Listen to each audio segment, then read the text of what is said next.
اعوذ باللہ من الشیطان الرجیم بسم اللہ الرحمن الرحیم۔ معزز سامعین، السلام علیکم ورحمۃ اللہ وبرکاتہ۔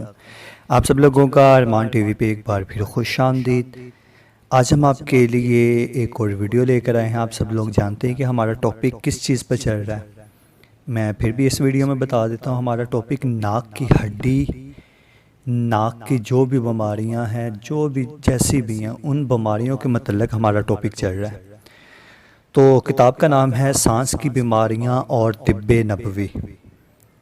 ویڈیو کی طرف بڑھنے سے پہلے آپ میرے چینل کو سبسکرائب کر دیں اور گھنٹی کے بیل کو پریس کر دیں تاکہ میرے نئے آنے والی ویڈیو سب سے پہلے آپ کو ملے۔ جو بیماری میں اپنی ویڈیو میں بتاتا جاؤں گا اس کا علاج ویسے ہی ہوگا انشاءاللہ عز و جل۔ چلتے ہم اپنی ویڈیو کی طرف۔ ناک کی ہڈی کا ٹیڑھا پن ہونا یعنی کہ ٹیڑھا ہونا۔ ناک کے کسی ڈاکٹر کے پاس آج تک کوئی ایسا مریض نہیں آیا یا کوئی مریض نہیں گیا جس کی ناک کی ہڈی کو ٹیڑھا قرار نہ دیا گیا ہو،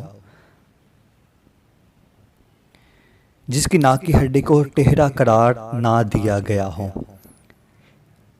ایک روز ڈاکٹر صاحب کو کھانسی زکام میں مبتلا ہو کر اپنے ایک دوست کے پاس گئے، یعنی کہ کسی دوست کو کھانسی تھی اور ڈاکٹر صاحب گئے۔ گلے کے علاج کے بعد اس کی ناک کی ہڈی ٹیڑھی پائی گئی اور آپریشن کا مشورہ عطا ہوا۔ انہوں نے ماہر فن کو بتایا کہ ان کی عمر 50 سالوں سے زیادہ ہے۔ اس طویل عرصے میں کبھی کبھی معمولی زکام کے علاوہ ان کو ناک میں کبھی کوئی تکلیف نہیں ہوئی۔ پھر یہ خم کیسے، کب اور کیسے آ گیا، یعنی کہ یہ مرض کیسے اور کب آ گیا؟ کہا جاتا ہے کہ یہ کیفیت کسی چوٹ کے بعد ہوتی ہے۔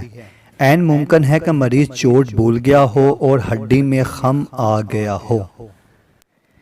ناک میں رکاوٹ، ناک اکثر بند رہتا ہے، گلے میں سوزش، چہرے اور کانوں میں درد، سونگھنے کی قوت کم ہو جاتی ہے، منہ کا ذائقہ خراب رہتا ہے، کبھی کبھی نکسیر آ سکتی ہے، ناک کی جھلیاں کمزور ہو کر سکڑ جاتی ہیں۔ اس کا علاج آپ کو بتاتا ہوں۔ اس کا بہترین علاج ایک آپریشن ہے جسے SMR کہتے ہیں۔ سنا ہے کہ اس آپریشن سے مریض ٹھیک ہو جاتے ہیں۔ ممکن ہے کہ ایسا ہی ہوتا ہو، مگر ہم نے کسی کو بھی کبھی شفا یاب ہوتے نہیں دیکھا۔ حال ہی میں ایک ٹی وی پروگرام میں لوگوں نے ناک کے ایک ڈاکٹر صاحب سے اس آپریشن کے بارے میں سوالات کیے۔ ایک مریض کو شکایت تھی کہ اس کا آپریشن برائے نام ہوا اور اسے تکلیف بدستور رہی۔ ڈاکٹر صاحب نے اسے سمجھایا کہ آپریشن کا کمال یہ ہے کہ مریض کو احساس نہ ہو، اگر تکلیف برقرار رہے تو وہ پھر اس سے آپریشن ضرور کروائے۔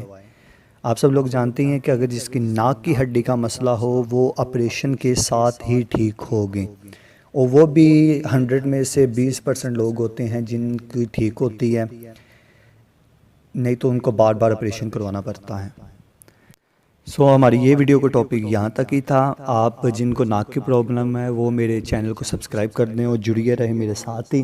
میں انشاءاللہ طب نبوی سے اس کو علاج بتاؤں گا، تو انشاءاللہ عز و جل اس علاج سے آپ کے ناک میں جو بھی مسئلے ہیں انشاءاللہ عز و جل ٹھیک ہو جائیں گے۔